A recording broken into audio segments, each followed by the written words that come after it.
So can we discuss Andrew Tate for a second? If you're not familiar with Andrew Tate, he basically became an influencer, a social media influencer.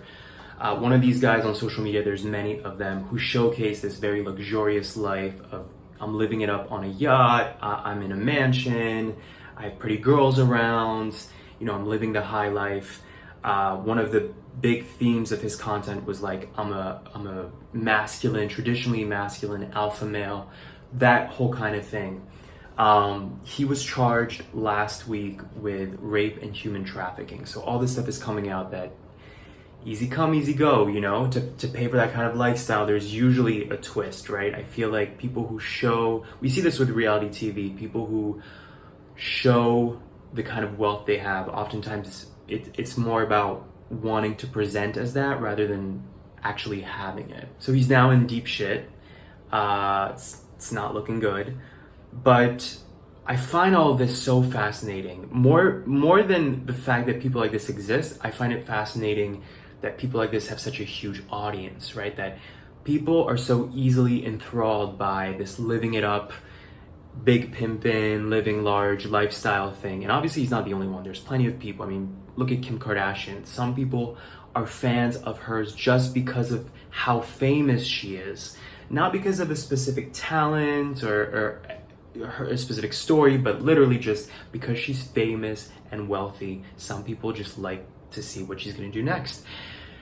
And it's so interesting to me that this is a cultural thing, that people are so excited by big cars, big houses, being surrounded by hot girls.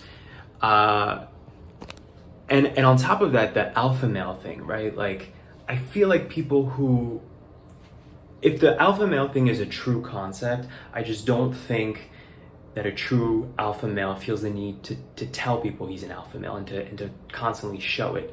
And oftentimes people who talk a lot about who they are and their identity on this, on that, it's almost like they're trying to prove to others and to themselves that they are that. I feel that way about Kanye West. He's always calling himself a genius. And I feel like if you're really a genius, you don't have to say it, because if you're a genius, it's so special and rare that people are going to notice pretty quickly that you're a genius. So there's so many layers to this Andrew Tate story that I find fascinating.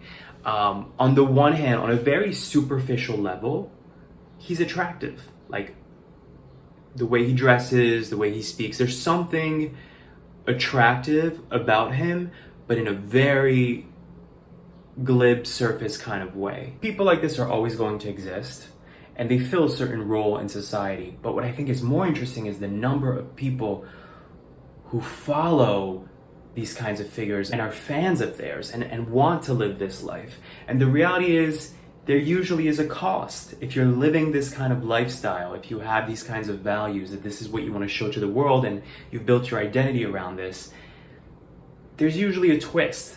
The money is not typically made in a genuine way, or in a way that's non-exploitative or that contributes to society in some way.